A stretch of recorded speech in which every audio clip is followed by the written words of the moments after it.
J'espère que ça va aller. Aïe, j'espère bien.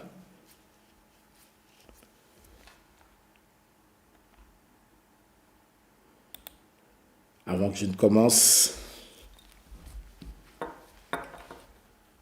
Bon, je pense que c'est bon maintenant. Voilà. Là, j'espère avoir la bonne connexion.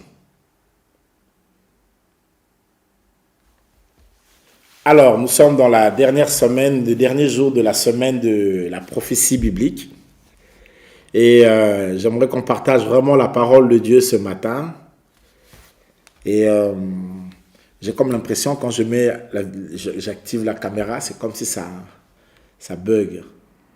Alors je vais essayer encore d'activer la caméra. Ne vous inquiétez pas au cas où ça buguait. C'est juste pour voir. Alléluia.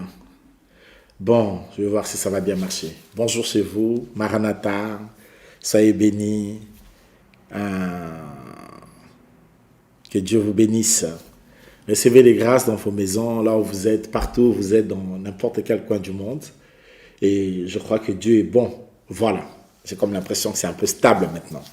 Je peux commencer? C'est bon? Allez. Je vais prier pour vous bénir. Que Dieu vous bénisse et que Dieu bénisse la parole de ce matin.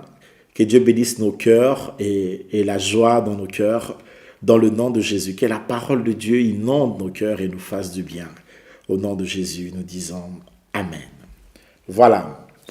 Une église qui ne parle pas de la prophétie biblique n'est pas une église de Christ. Une église qui pense que la prophétie, c'est seulement des paroles de connaissance, n'a pas encore compris les enjeux énormes de la révélation de la parole de Dieu. Alléluia. Je pense qu'en tant qu'Église connectée, nous sommes un peuple béni parce que nous entendons ici, nous avons des semaines rien qu'à liées à la prophétie biblique. Ça veut dire des messages qui ne vont parler que sur le temps de la fin. Et pendant une semaine, écouter ce genre de choses, c'est vraiment des grâces, je vous assure. Je vous assure. Entendre parler du noachisme, entendre parler du mondialisme dans un contexte de la lumière de la parole de Dieu, c'est vraiment très bénéfique. Il faut vraiment bénir Dieu pour ça. Ça fait plusieurs années que je prêche. J'en connais des églises du début, ça peut faire du début une année qui finit et qui n'ont jamais enseigné la prophétie biblique.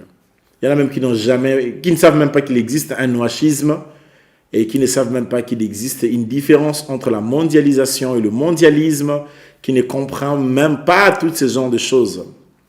L'Église de Jésus doit comprendre toutes ces choses et être prête à tout ce qui est éventuellement événement du temps de la fin, savoir inscrire le mouvement, la logique, savoir interpréter les mutations des hommes et l'inscrire dans l'agenda prophétique parce que les hommes appartiennent à l'agenda de Dieu puisque Dieu en est leur créateur et Dieu est le maître de tous les temps et de toutes les circonstances. Je suis un prophète. Je peux venir tous les jours ici faire des services prophétiques, je vous assure. Je peux prophétiser du matin au soir. Je n'ai pas le don de prophétie. Je suis un prophète de ministère. Et c'est normal. Ne vous inquiétez pas, c'est normal. Un prophète de ministère, la grâce prophétique est en permanence. Mais je pense que, après, je vous dis vrai, parfois ne pas orienter quelqu'un prophétiquement, ça peut être aussi avantageux pour lui. Je vais vous dire pourquoi. Parce que des fois, lorsqu'il y a une orientation prophétique et que quelqu'un n'obéit pas, cette personne peut entrer en colère contre Dieu, peut entrer en colère contre lui. Parce qu'il a entendu la parole de la vérité, mais il ne sait pas appliquer tel que Dieu lui a demandé de faire les choses. Voyez-vous? Et c'est très dangereux des fois d'écouter ce que Dieu dit. Parce qu'il n'y a pas seulement à écouter, mais surtout à faire ce qu'il demande de faire. Alléluia. Mais cependant, quand nous étudions des semaines comme ça sur la prophétie biblique, il faut que nous en bénéficions. Parce que ce sont des moments qui sont rarissimes. Et ça nous permet de comprendre les temps, les saisons et tout ce qui va avec. Alléluia. Comme vous pouvez le voir dans mon thème ce matin, je suis en train de dire « Reformater la société planétaire ». Ça semble ne pas être un sujet de prédication, je vous assure. Ça semble être une conférence une conférence des démographes. Alléluia. Et pourtant, c'est la Bible, ce que nous voulons étudier aujourd'hui. Allez, je vous bénis au nom de Jésus. Nous allons prendre la parole de Dieu. Nous allons prendre la parole de Dieu dans le livre de Genèse. Dans le livre de Genèse, au chapitre 11. Nous allons prendre la parole de Dieu dans le livre de Genèse, au chapitre 11. Genèse, au chapitre 11. Allez, je vais lire au nom puissant du Seigneur Jésus. Genèse, chapitre 11. Vous y êtes avec moi? Aidez-moi à l'écrire, s'il vous plaît. Genèse, chapitre 11. Vous pouvez m'aider à l'écrire? J'ai la chanson qui chante dans mon cœur. Bombanga. J'entends, ça chante fortement dans mon cœur. Naloboko, nanguya. Tangombongeto, mupepe koya. Alléluia. Je suis tranquille, car tu es là. Allez, Genèse chapitre 11. Nous lisons au nom de Jésus de Nazareth. Du premier, on peut aller jusqu'au 5e verset. J'ai le nom de Jésus. Toute la terre avait une seule langue et les mêmes mots. Comme ils étaient partis de l'Orient, ils trouvèrent une plaine au pays de Shinéar et ils y habitèrent. Ils se dirent l'un à l'autre: allons, faisons des briques et cuisons-les au feu. Et la brique leur servit de pierre et le bitume leur servit de ciment.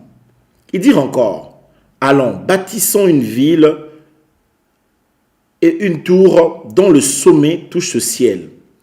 Et faisons-nous un nom, afin que nous ne soyons pas dispersés sur la surface de toute la terre. L'Éternel descendit pour voir la ville et la tour que bâtissait le Fils de l'homme.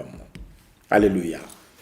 Voilà, quand nous sommes en train de parler dans cette semaine sur la prophétie biblique et dont le grand thème était le nouvel ordre mondial, lorsqu'on parle du nouvel ordre mondial, en réalité, on est en train de parler sur le mondialisme. Alors, dans la semaine, je vous ai expliqué la différence qu'il y avait entre la mondialisation et le mondialisme. Et j'avais dit que le mondialisme, c'est quelque chose, c'est un courant philosophico-religieux, tandis que la mondialisation, c'est quelque chose de normal. Pourquoi disons-nous que la mondialisation est normale? Parce qu'à partir du moment où nous avons des avions, des bateaux, des trains, c'est normal que l'Italien vienne en Belgique. C'est normal que le Guadeloupéen, si ça existe, aille au Ghana. C'est normal que la Ghanéenne quitte le Ghana pour aller à Los Angeles. Donc, ça fait partie de la vie. Au travers de cet échange, nous pouvons déjà parler du mondialisme. C'est ces échanges qui facilitent la rencontre entre les hommes. C'est normal que quand nous sommes un pays voisin, qu'il y ait des échanges. C'est normal que quand nous habitons dans un même continent, qu'on puisse échanger. C'est d'ailleurs normal le fait qu'il y ait des avions. Les avions nous permettent d'interchanger, de nous voir, de nous rencontrer, de parler, etc. Et donc là, c'est normal. Il n'y a rien de magique ou de compliqué à cela. Tandis que le mondialisme, lui, n'est pas ça. Le mondialisme est un courant philosophico-religieux. Ça veut dire que derrière le mondialisme, il y a des hommes, des hommes qui veulent tirer des ficelles, qui ont un projet sur le monde. Et les prophéties de Daniel qui étaient en train de parler jusqu'au 4e empire, qui était l'empire romain, et puis le 5e empire qui est le royaume de Christ, qui est descendu comme la pierre et qui va devenir une montagne. Là, nous sommes dans les prophéties de Daniel. Inscrit les hommes dans l'agenda de Dieu et fait comprendre que les mouvements des hommes, les migrations et tout ce qui se fait dans la vie des hommes, c'est pas un truc qui est hasardeux.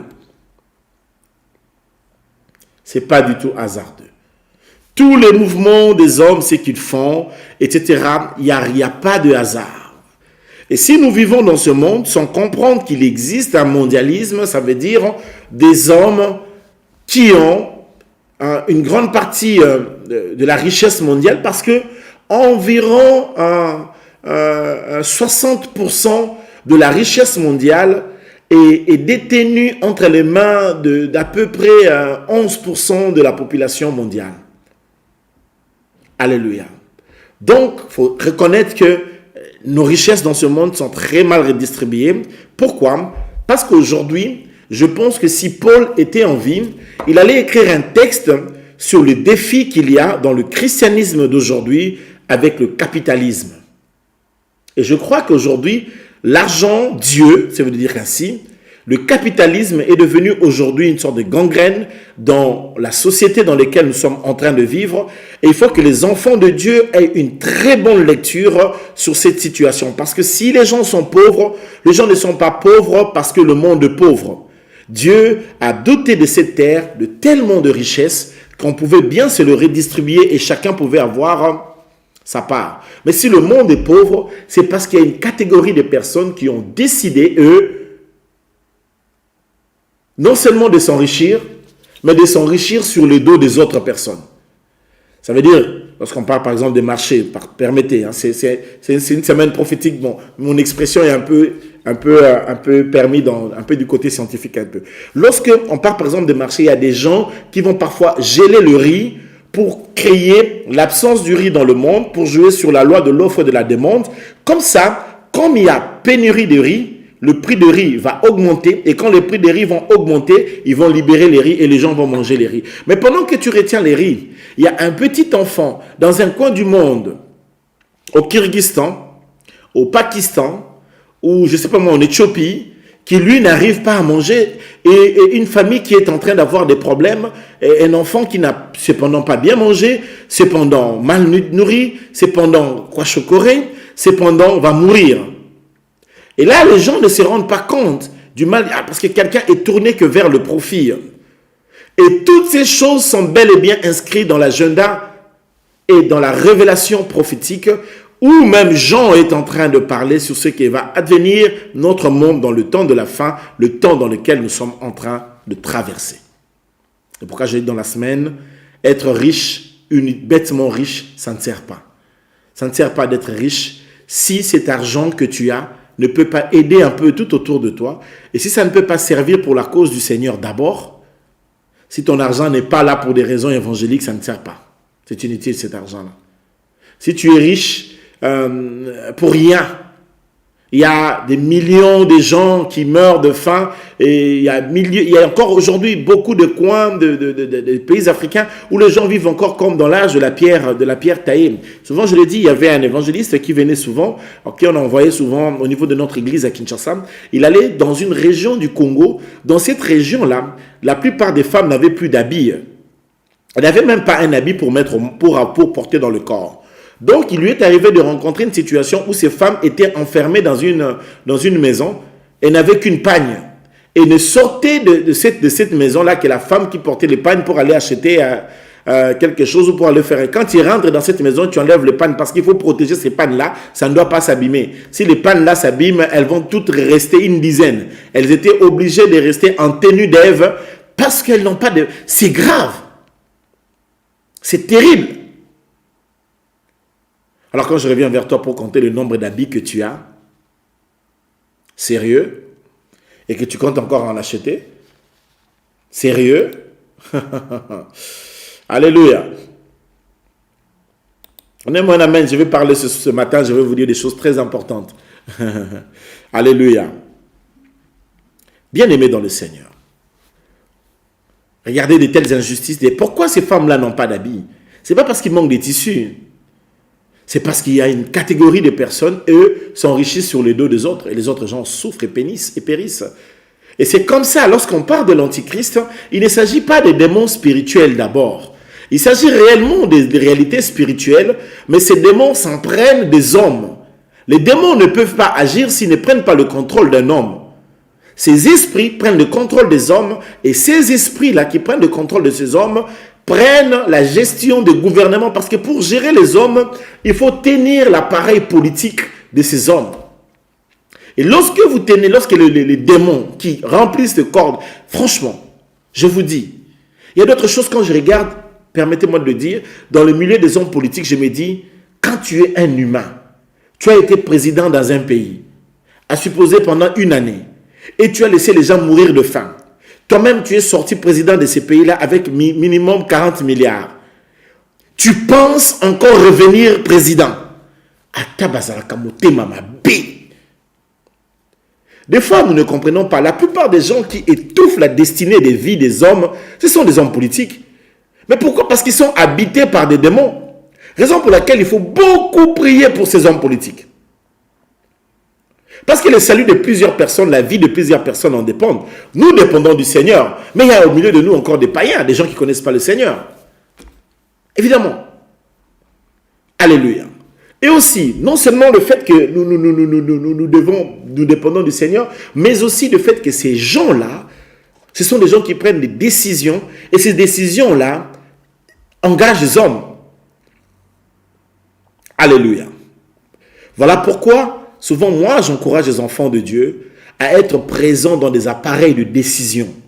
Parce que du moins, là, on sait que comme ils sont remplis de l'Esprit de Dieu, Dieu prendra des décisions au travers d'eux. Mais franchement, j'hâte une chose. Vous savez quoi? Je vais vous dire quoi? J'hâte vraiment voir ce que serait le millénium de Christ dans nos pays. Imaginez un peu le millénium de Christ à Kinshasa, ce que ça serait. Quand Christ va régner pendant 1000 ans sur la terre ici, et comment va être la ville comme Kinshasa? Comment va être Abidjan? Comment va être Brazzaville? Comment va être Bruxelles? Comment va être Paris dans le règne de Christ pendant 1000 ans? Ça c'est raté, parce que là c'est le Christ qui dirige. Et les hommes seront heureux d'avoir Jésus comme roi. Alléluia. Donnez-moi un amen, donnez-moi un amen. Donnez-moi un amen, je vais vous dire des choses. Alléluia. Est-ce que vous êtes avec moi? Est-ce que ça va? Vous m'entendez bien? Je peux avancer?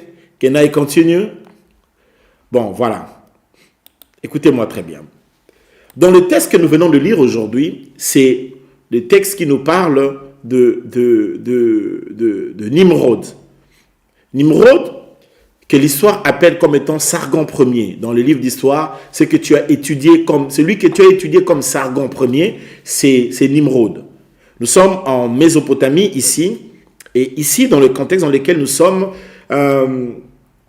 il va y avoir eu déjà à l'époque de Noé, qui est certainement passé, parce qu'après là on a Genèse chapitre 12, et donc Noé qui est certainement passé, les hommes reviennent un peu sur la terre, et les choses essaient un peu de continuer. Et qu'est-ce qui va se faire ici? Ces hommes vont se décider une chose, de se bâtir une ville.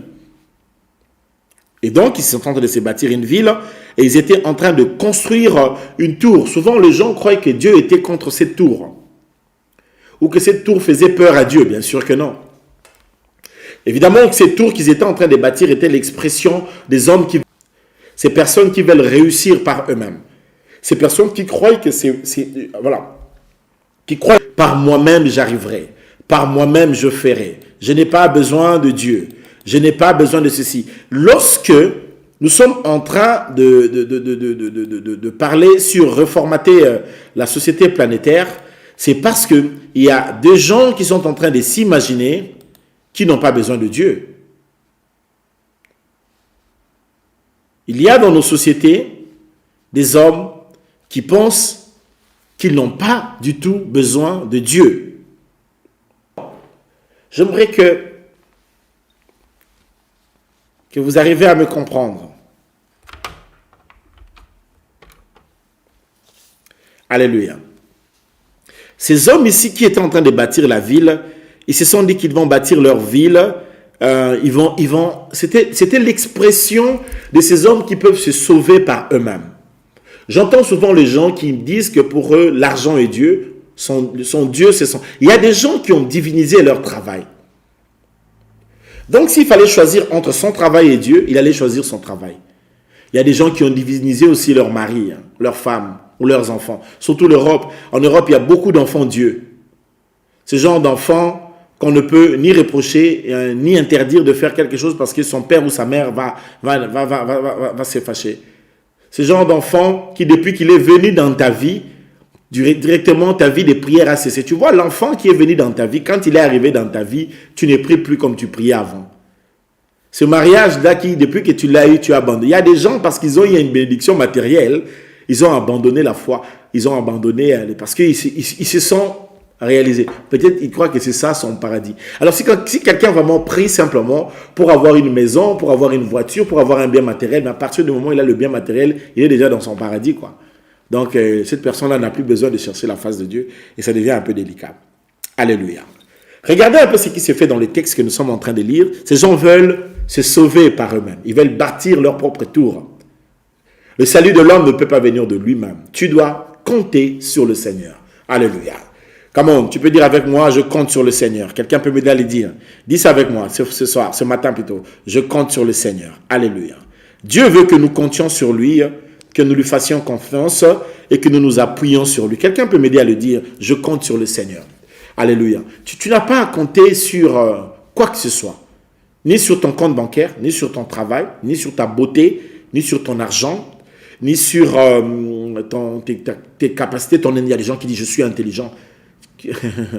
Ni sur tes compétences, ni sur tes qualités, ni sur ta bonté, parce qu'en matière de bonté, tu n'as pas encore rencontré de bonté. Tu dois compter sur le Seigneur. Alors, maintenant, écoutez, là, ce n'est pas vraiment la chose qui était assez intrigante. Mais quelle est la chose qui intrigue dans ce texte ici? Ce n'est pas d'abord le fait qu'ils disent qu'ils veulent construire une tour. Parce qu'après, se rassembler, je ne pense pas que ça dérangerait à Dieu que les gens se rassemblent. Mais la chose qui est dangereuse ici, c'est le fait qu'ils disent « Bâtissons-nous une tour, ok ?» et dont le sommet touche le ciel, donc ça veut dire qu'ils veulent être sauvés par eux-mêmes. Mais surtout, c'est quand il dit « Faisons-nous un nom ». Là, c'est un problème. Les gens de Babel, Babel qui veut dire confusion, voulaient seulement se faire un nom.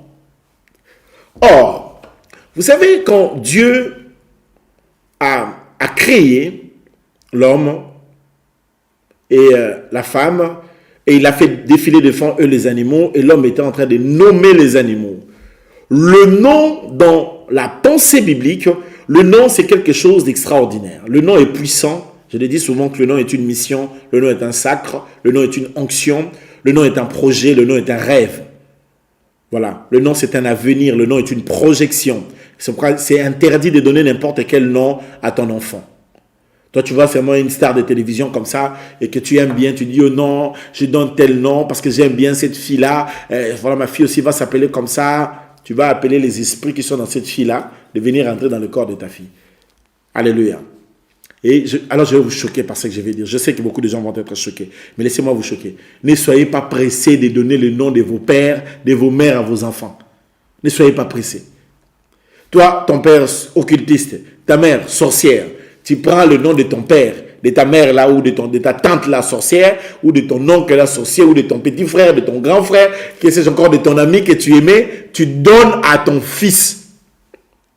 Mais c'est une onction que tu mets sur lui. Ce que Dieu réprime ici aux gens de Babel, c'est le fait qu'ils veulent se faire un nom. Ils n'ont pas le droit de se faire un nom. Parce que vous voyez ici dans Genèse 11, ils veulent se faire un nom. Mais quand vous allez dans Genèse 12, qu'est-ce qui arrive? Quand Dieu rencontre Abraham et lui dit « Je rendrai ton nom ». Parce que celui qui donne le nom contrôle la personne. Voilà pourquoi le nom de Dieu est imprononçable jusqu'aujourd'hui. Nous ne connaissons pas encore le nom de Dieu dans son intégralité. On ne connaît pas.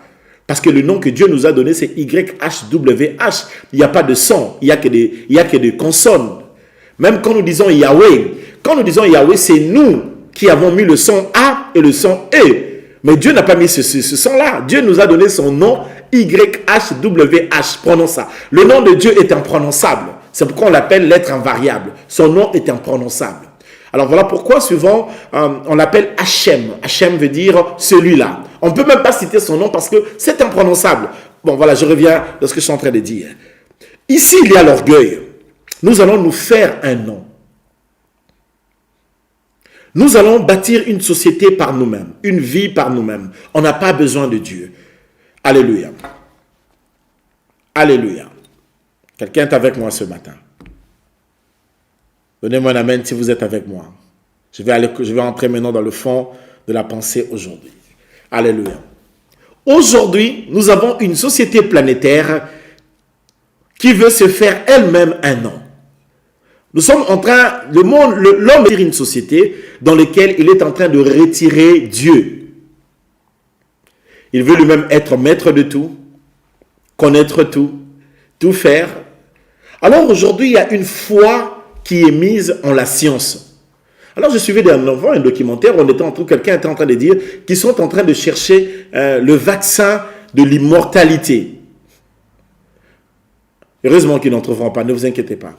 Ils sont en train de chercher le vaccin de l'immortalité. Et ils ont découvert qu'ils peuvent, des trucs qu'ils peuvent injecter dans le corps pour prolonger la vie humaine, pour que la vie humaine... Alors, il y a de ces riches qui sont morts et qui ont l'espoir de revenir demain à la résurrection et qui ont beaucoup payé, qui ont payé beaucoup d'argent pour que leur corps soit gardé sous un certain oxygène, en sorte que le jour où ils vont trouver le vaccin pour remettre les hommes en vie, qu'on puisse les injecter et comme ça ils pourront revenir à vie. Bah, causer la trop. Ça va pas se faire. Ça se fera pas. Alléluia. À lire la société et le monde aujourd'hui, voilà un peu comment la science aujourd'hui est divinisée. C'est comme si quand les scientifiques disent quelque chose, qu'est-ce qu'ils disent, c'est plus que la parole d'évangile. Il y a franchement, quand vous regardez un peu les scientifiques qui font certaines choses, tu regardes, tu dis, mais ça c'est vraiment de la folie, en tout cas entre nous. La théorie de Big Bang, l'explosion d'une matière, l'homme qui est une évolution, qui était une singe, une cellule et tout ça, un microbe, je ne sais moi d'où est-ce qu'ils vont trouver toutes ces choses et qui va se développer. Alors pourquoi cette évolution? Si l'homme était un singe, depuis quand il a arrêté d'évoluer? Alors pourquoi on n'évolue plus? Il fallait bien qu'on continue à évoluer. Qu'est-ce qui a fait que cette évolution s'est subitement arrêtée? Ça fait plusieurs siècles comme ça. Il y a un truc qui ne va pas. Alléluia. Mais la société en soi veut mettre Dieu dehors. Il faut faire très attention. Lorsque tu vis dans ce monde, la plupart, ce soit des décisions politiques qui sont mises, où on dit par exemple mariage pour tous, où on dit par exemple on répand des choses qui sont contre la parole de Dieu, qui sont contre le vœu du cœur de Dieu. Parce que les hommes veulent reformater une société planétaire. Une autre manière dont les hommes veulent prendre la tangente pour faire vivre les hommes. Les ramener dans une... Alors ici, il y a déjà une idée de la mondialisation. Ici avec Nimrod. Pourquoi? Parce qu'ils veulent faire un tout, mais se faire eux-mêmes un nom. Donc ils n'ont pas besoin de Dieu. Ils veulent que Dieu soit hors circuit. Alléluia. Ne mettez pas Dieu, ne mettez pas le Seigneur hors circuit de votre couple. Ne mettez pas Dieu hors circuit de tes études. Ne mets pas Dieu hors circuit de tes affaires. Beaucoup de gens mettent Dieu, et même les sociétés et les nations et les lois des nations mettent le Seigneur hors leurs décisions. Parce que j'ai décidé. Je n'ai pas besoin de Dieu. Et c'est ça la société aujourd'hui. Et je vous assure que nous sommes en train de construire un monstre et ces monstres nous échappent aujourd'hui. Alléluia.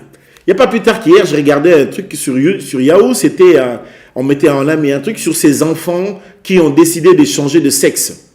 Un enfant qui est né peut-être garçon, mais qui a décidé qu'on lui fasse une opération pour qu'il devienne fille.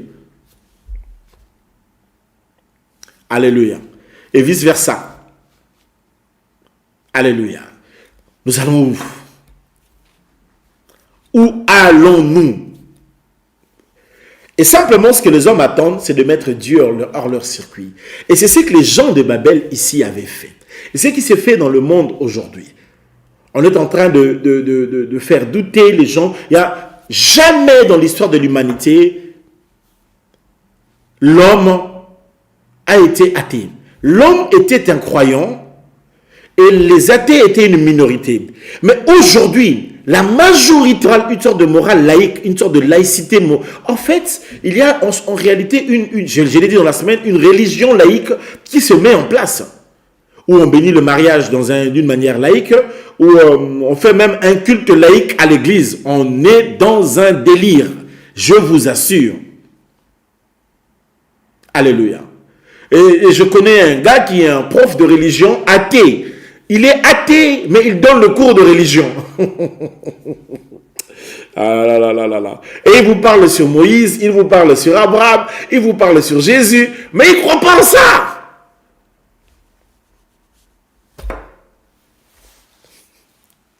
Et c'est le monde dans lequel nous sommes. Et lorsque vous envoyez vos enfants à l'école, si chez vous-même à la maison, vous n'avez pas le temps d'inculquer les valeurs chrétiennes à vos enfants sont une bombe à retardement. Alléluia. La manière dont ils sont éduqués au niveau de l'école. Vous savez, ils passent plus d'heures à l'école qu'avec vous. Mais le peu de temps qu'ils ont avec vous, inculquez les valeurs. Amenez-les-moi à l'église connectée. Du moment où je les prêche. Quand il y a culte, mets les enfants qu'ils entendent la parole.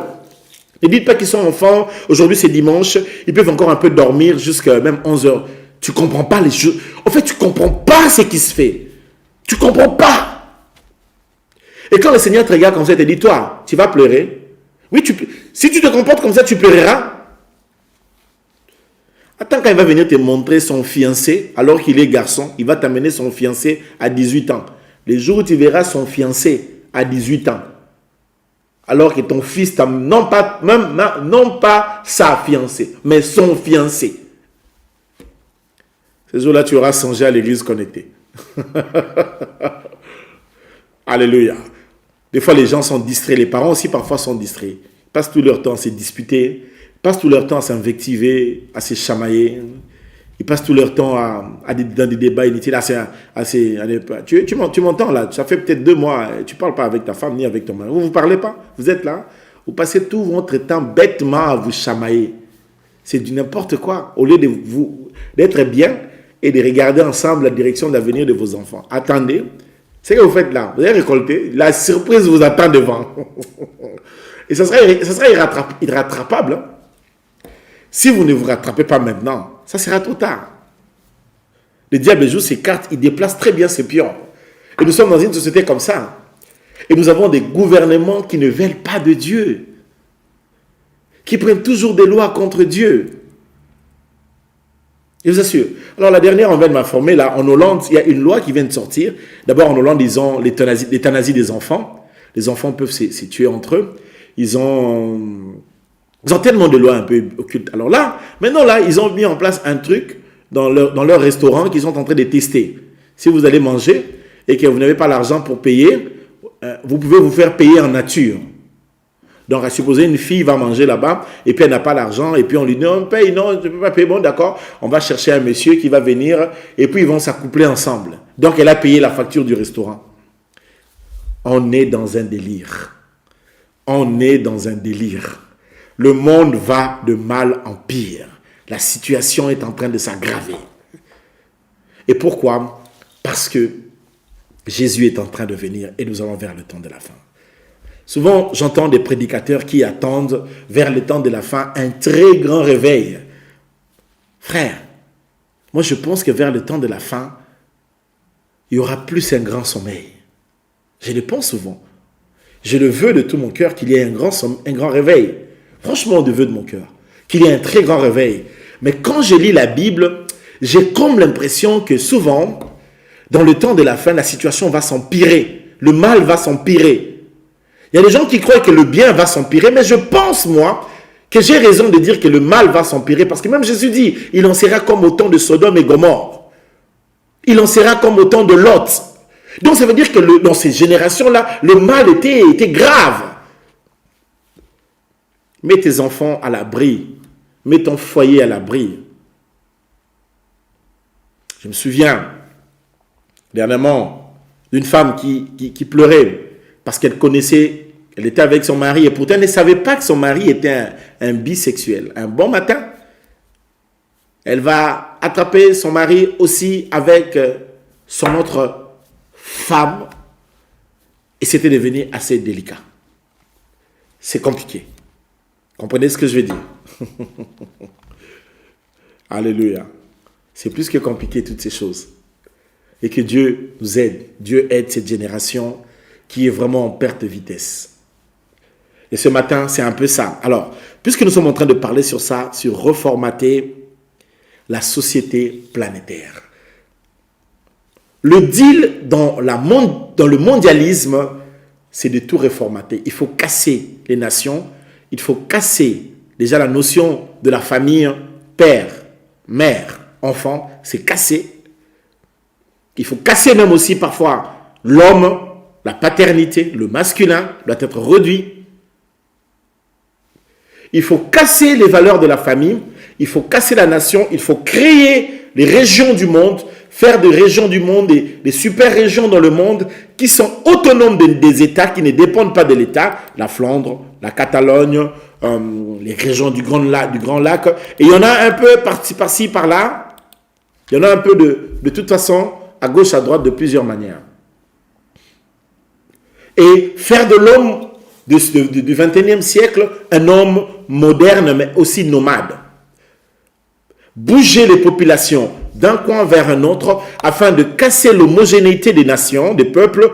Comme ça, on va créer une société mixte, une société métissée, dont la raison c'est dans laquelle il n'y aura plus de guerre. Cependant, comme les gens seront mixés, ils seront mélangés, dans ce mélange, il n'y aura plus l'âme des nations. À partir de ce moment-là, ça sera la domination des privés. Les privés, on privatise tout le temps, on privatise même ce qui marche. Même une entreprise qui marche bien de l'État doit être privatisée. L'État vivra rien que des impositions sur les privés et l'homme deviendra de plus en plus riche. Et les pauvres seront de plus en plus pauvres. Quand nous disons que la pauvreté est une donne qui est spirituelle, elle est spirituelle parce qu'il y a des hommes qui mettent en place de stratégies pour appauvrir les autres. C'est pourquoi moi, je refuse d'être leur pauvre. Come on, aide-moi, dis ça avec moi. Je refuse d'être leur pauvre. Alléluia. Quelqu'un peut m'aider à le dire. Je refuse d'être leur pauvre. Naboï. Je ne serai pas leur pauvre. Je refuse. Je ne vais pas avoir un Dieu en qui appartient l'or et l'argent, et puis moi je vais être leur pauvre dans leur stratégie.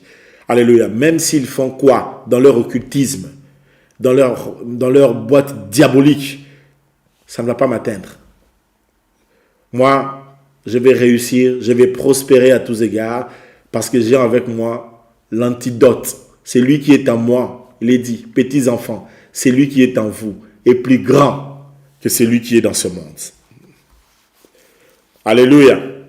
Alléluia. Comment tu peux dire avec moi, Jésus en moi est plus grand. Je ne serai pas pauvre. Tu peux dire ça. Comment? Prends le courage, écris ça avec moi. Jésus en moi est plus grand. Je ne serai pas pauvre. Alléluia. Donc le monde change. Les nations changent. Les réalités changent. Alors quand vous lisez le troisième Reich, par exemple, d'Adolf Hitler, qui disait que il faut un jour arriver à tuer tous les hommes et les remplacer par des machines.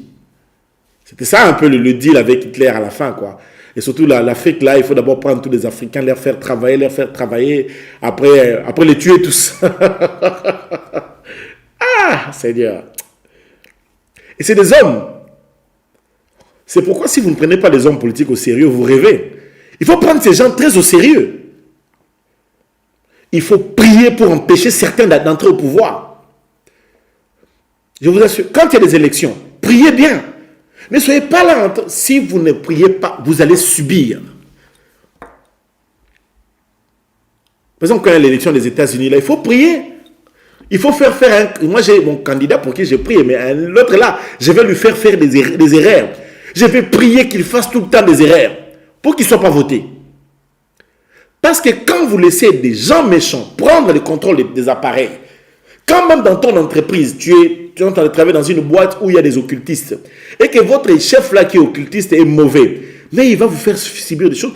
Quand le prof qui donne cours à tes enfants est dans la sorcellerie ou il est dans l'occultisme, mais vos enfants vont subir des choses. Il faut que dans chaque milieu où il y a une autorité qui doit s'exercer, que nous prions pour faire exercer l'influence de Christ.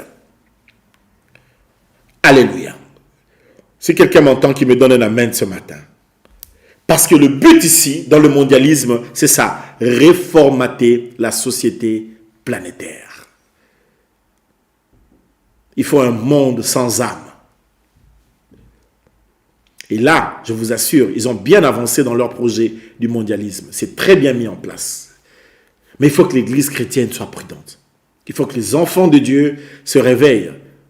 Arrêtez de nous tuer entre nous, de nous taper entre nous, de nous critiquer entre nous. C'est plutôt le moment de faire bloc dans un seul souci, Jésus.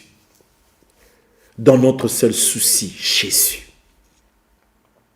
Parce que ces gens-là, s'il y a quelque chose qu'ils n'aiment pas, c'est Jésus de la croix. Alors, puisque je dois commencer à atterrir, la finalité, lorsqu'on est en train de formater la société avec des nouveaux courants philosophiques, idéologiques, avec des anti-valeurs, avec une éthique non chrétienne, avec une religion sans Dieu, avec tout ce qu'il faut pour mettre à côté Dieu et les choses de Dieu, c'est parce que ils savent que le Messie reviendra. Mais le nôtre, c'est celui qui est mort, qui est ressuscité d'entre les morts, qui a versé le sang. Et ces sociétés secrètes et occultes n'aiment pas le sang de Jésus. C'est pourquoi des fois, beaucoup de gens ne comprennent pas. Pourquoi il y a beaucoup de religions qui n'acceptent pas la mort et la résurrection de Christ. Ce n'est pas en vain. Parce que c'est sur base de ça que Dieu a mis les enjeux pour ce temps et pour le temps de l'homme et pour le temps de la fin. Et en plus, je vais vous le dire, parce que eux, ils préparent aussi leur Messie. Ils ont leur Messie. Ils doivent mettre en place leur Messie. Et leur Messie doit venir, il doit entrer parce qu'ils ont déjà réussi à faire ce qui est Babel. Ils ont construit la tour de Babel. Je vous ai dit que le Parlement européen à Strasbourg s'est construit dans le modèle du peintre Bruegel qui a dessiné la tour de Babel. C'est bien une tour de Babel qui est bel et bien là, etc. Mais il faudrait comprendre, c'est quoi, de qu'est-ce qu'il s'agit? Quand on parle du Parlement européen, il s'agit de la gestion des hommes. Les gens vont voter des lois qui vous concernent. Parce que si demain ils amènent un vaccin qui a une marque de la bête, entre guillemets, à supposer, et s'ils disent que les gens doivent prendre ça, eh bien tu devras, tes enfants n'iront pas à l'école s'ils n'ont pas ça. Comment feras-tu? Aucune personne ne peut acheter ni vendre si. C'est compliqué. Allez, je reviens dans ce que je dis, parce qu'il y a un Messie antichrist qui est préparé. C'est lui que nous appelons antichrist. Pour eux, c'est le Messie.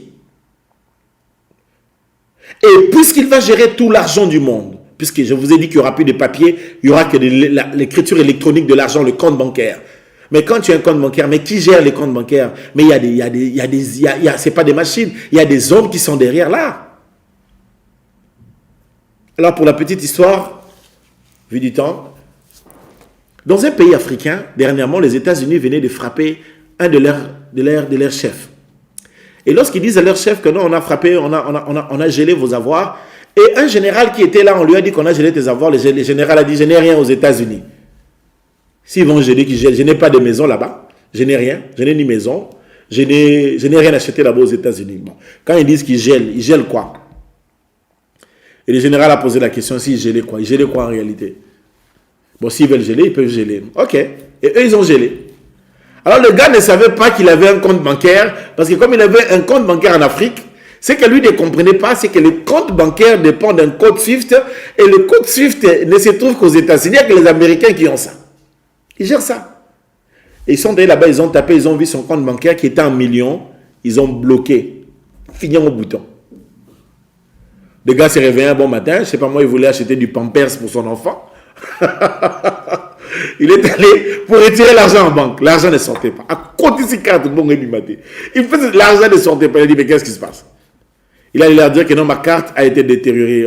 Il a remis la carte. On regarde, on lui dit que non. Ton compte a été gelé depuis. Le général a fait sortir le monde qui habite. Ceux qui m'ont bimité. Alléluia. Oui, parce qu'il gère tout ça. Lorsqu'ils vont créer une crise mondiale, il y aura la fin. L'antichrist va venir, il va donner des solutions. Il va dire, comme il y a des difficultés, voilà, je suis devenu peut-être président des États, bon, disons pas président d'un État. Voilà, l'antichrist est là, je ne sais pas moi comment il va se présenter. Il va dire, bon voilà, je vais aider, je vais verser dans tous les comptes du monde 5 000 €. Vous imaginez? Il dit qu'il va jeter dans tous les comptes du monde 10 000 €.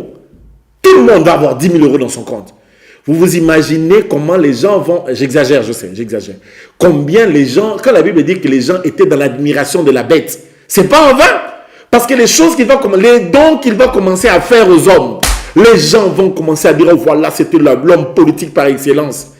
Et pourtant, c'est l'antichrist, c'est la bête. Et c'est comme ça que les choses se passeront. Quitte à nous, Église, d'être prudents, de comprendre dans quel monde nous vivons, d'inculquer les valeurs du Seigneur à nos enfants, d'inculquer la foi qu'il faut à nos enfants, d'inculquer, de laisser la présence de Dieu envahir nos maisons et de laisser Dieu prendre toute la gloire. Parce que ces temps dans lesquels nous vivons sont des temps qui sont sérieusement difficiles. Il faut s'y prendre, il faut s'y connaître et il faut faire très attention avec le temps dans lequel nous sommes dans le monde d'aujourd'hui. Alléluia. Est-ce que quelqu'un m'entend? Est-ce que vous m'entendez très bien? Et là, l'Antichrist va reprendre le contrôle des choses et le monde sera déjà reformaté. La manière dont les gens vont penser, parce qu'il y a, je peux dire, 2 domaines que l'ennemi utilise sérieusement. Le premier domaine, c'est l'éducation. Lorsque, au niveau de l'éducation, on inculque déjà des antivaleurs à un enfant, c'est fini. C'est fini. Et deuxième des choses, c'est les médias. Lorsqu'au niveau des médias, on vous bombarde tout le temps des informations, des choses, cette manière de penser, il va y avoir une police des pensées, ça tu ne peux pas dire. Il faut relativiser. La vérité est relative. De toute manière, tu es homophobe. De toute manière, tu es, etc. Voilà, on vous interdit de penser, vous ne pouvez plus penser. Tu ne peux plus penser. Tu dois penser comme eux, ils pensent. C'est comme ça que le monde va fonctionner. Mais gloire au Seigneur. Alors je veux dire pourquoi. Comment on dit avec moi, gloire au Seigneur. Quelqu'un peut dire avec moi ce matin, gloire au Seigneur. Gloire à Jésus, parce qu'il ne va pas nous laisser. Gloire au Seigneur, parce qu'il ne laissera pas ta femme, il ne laissera pas ton mari. Gloire au Seigneur, parce qu'il est fidèle, il ne laissera pas tes enfants. Même pas tes petits-enfants. David a dit, j'étais jeune, j'ai vieilli. Je n'ai point vu un juste abandonné, ni sa postérité mendiant sans pain. L'Église doit se réveiller. Nous devons comprendre les défis qui sont les nôtres. Nous devons comprendre que c'est important dans le monde dans lequel nous sommes aujourd'hui de vivre en vrai enfant de Dieu et de vivre pour Jésus de Nazareth. De vivre en ayant conscience de la donne politico-religieuse qu'il y a dans ce monde. De vivre en ayant conscience de l'importance de la foi à inculquer dans nos vies, de l'importance de Dieu, de l'importance de vivre avec Dieu, de l'importance de développer la haine du péché et d'abandonner toutes les choses qui ne sont pas dans les valeurs de Christ et de nous accrocher à Jésus et de vivre pour Jésus.